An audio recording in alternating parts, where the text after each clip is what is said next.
Welcome to Not Milk Never Milk. Subscribe if you're lactose intolerant.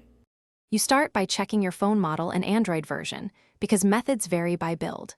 Once done, enable developer options by tapping build number 7 times. This exposes USB debugging. Next, install ADB on your computer or prepare a terminal app on the device to run commands.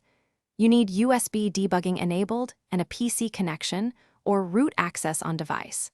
This lets you change system audio settings that trigger the high volume warning, rather than guessing. Now you run precise commands. If using ADB, connect with a DB devices, then a DB shell to open a remote shell. Use settings put global or settings put system to change volume behavior. For example, alter the audio policy or disable the flag that checks for high volume. If your phone is rooted, you can replace or remove the warning dialog's APK or sound under /system. Use a Magisk module for safer, reversible edits. Make sure to reboot after changes so they take effect. To finish, reboot and play audio at the previous warning threshold. Verify the warning no longer appears. If you encounter audio glitches, restore backups, undo the settings change, or reinstall the original file. This avoids permanent harm.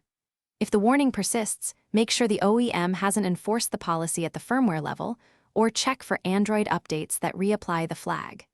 If necessary, contact community forums for your model. They often share device-specific patches and safer procedures. Thanks for watching. If this was helpful, leave a like and consider subscribing. See you next time.